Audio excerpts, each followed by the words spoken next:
ഷമിയെ ഞാൻ government LPS cotton ഹില്ലിൽ ഇനി 3ാം ക്ലാസ്സിൽ പഠിക്കുന്ന വിദ്യാർത്ഥിനിയാണ്. അന്താരാഷ്ട്ര പുസ്തക ദിനത്തോടനുബന്ധിച്ച് മാതൃഭൂമി നടത്തുന്ന കഥ പറച്ചിൽ മത്സരത്തിൽ ശ്രീ അസൻകോയ എനിക്ക് എഴുതിയ വിരളിന്റെ വീരവാദങ്ങൾ എന്ന ചെറിയ ഒരു കഥയാണ് ഞാൻ ഇവിടെ പറയാൻ പോകുന്നത്. ഒരിക്കൽ ഒരു മനുഷ്യൻ തന്റെ കൈത്തണ്ടയിൽ തലയും വെച്ച് കിടന്നിറങ്ങുമ്പോൾ കൈവിരലുകൾ വെറുതെ പോരടിക്കാൻ തുടങ്ങി. 5 വിരലുകളും ഞാനാണ് വലിയവൻ എന്ന മട്ടിലായിരുന്നു തർക്കം.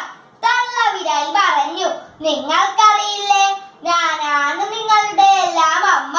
അതുകൊണ്ടല്ലേ എല്ലാവരും എന്നെ തള്ളവിരളെന്ന് വിളിക്കുന്നത്. മാത്രമല്ല, പ്രധാനപ്പെട്ട രേഖകളിലും മുദ്രപത്രങ്ങളിലും മഷി പുരട്ടി അടയാളം പതിപ്പിക്കുന്നത് എന്നെ ഉപയോഗിച്ചല്ലേ. അതുകൊണ്ട് ഞാനാണ് നിങ്ങളുടെ നേതാവ്. എനിക്കാണ് കൂടുതൽ മേന്മ.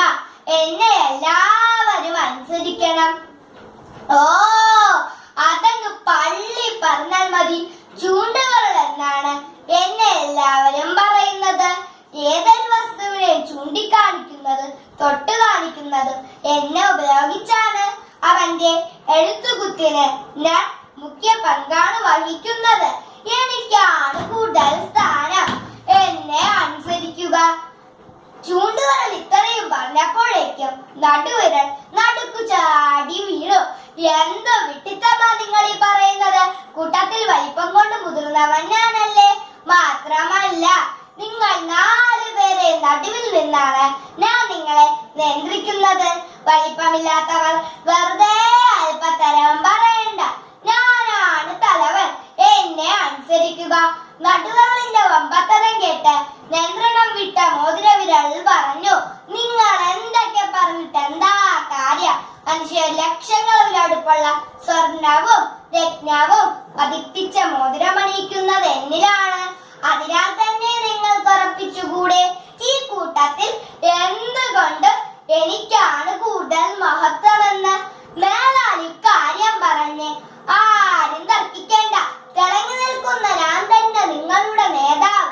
ഇതും കൂടി കേട്ടതോടെ അതുവരെ ഒന്നും മിണ്ടാതിരുന്ന ചെറുവിരലിന് അരിശ ഇരച്ചു കയറി. നിങ്ങൾ 4 പേരും കുറെ നേരമായല്ലോ ഇങ്ങനെ ഹുങ്കു പറയാൻ തുടങ്ങിയിട്ട്. എന്താ, കൂട്ടത്തിൽ ചെറുതായത് കൊണ്ട് എനിക്കൊരു സ്ഥാനവും ഇല്ലാന്ന് കരുതിയോ? എന്നാൽ കേട്ടോളൂ. മനുഷ്യർ പ്രാർത്ഥിക്കാൻ വേണ്ടി ക്ഷേത്രങ്ങളിൽ തൊഴുതു നിൽക്കുമ്പോഴും മഹാന്മാരെ കാണുമ്പോൾ കൈകൂപ്പി നിൽക്കുമ്പോഴും മുന്നിൽ നിൽക്കുന്നതാരാ? ഞാൻ തന്നെ. പിന്നെ എന്ത് കൊണ്ട് എനിക്ക് നിങ്ങളുടെ മുൻപിൽ നേതാവായി കൂടാ?